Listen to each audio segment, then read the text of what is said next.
یونس کا خواب۔ یونس ایک چھوٹے سے گاؤں میں رہتا تھا۔ اس کی عمر 10 سال تھی اور وہ ہمیشہ سے بڑے خواب دیکھتا تھا۔ یونس کو پڑھنے لکھنے کا بہت شوق تھا اور وہ اپنے والدین سے کہتا رہتا تھا کہ وہ اسے بڑے شہر کے اسکول میں داخلہ دلائیں تاکہ وہ بہترین تعلیم حاصل کر سکے۔ یونس کے والدین بہت غریب تھے اور ان کے پاس اتنے پیسے نہیں تھے کہ وہ اسے شہر بھیج سکیں، مگر یونس کے خواب بہت بڑے تھے۔ اس نے ہمت نہیں ہاری اور اپنی تعلیم جاری رکھی۔ ایک دن یونس نے خواب دیکھا کہ وہ ایک بڑے شہر کے اسکول میں پڑھ رہا ہے۔ اس کی اساتذہ بہت ماہر ہیں اور وہ بہت اچھی طرح پڑھ رہا ہے۔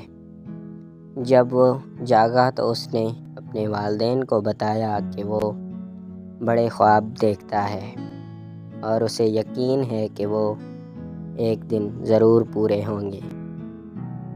یونس کے والدین نے اس کی ہمت کی تعریف کی اور اسے کہا کہ وہ اپنے خوابوں کے پیچھے ضرور جائے۔ یونس نے خوب محنت کی اور اپنی پڑھائی میں مزید دل لگایا۔ اس نے اپنی کتابیں خود لکھنی شروع کی اور گاؤں کے بچوں کو پڑھانے لگا۔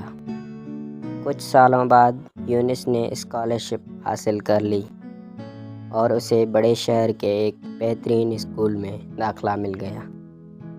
اس نے اپنے خواب کو حقیقت بنا دیا اور اپنی محنت اور ہمت کی بدولت ایک کامیاب انسان بن گیا۔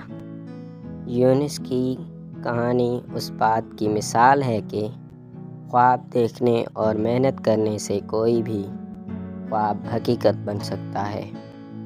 اس نے اپنے گاؤں کے بچوں کو بھی یہ سبق دیا کہ وہ بھی بڑے خواب دیکھیں اور انہیں پورا کرنے کی کوشش کریں۔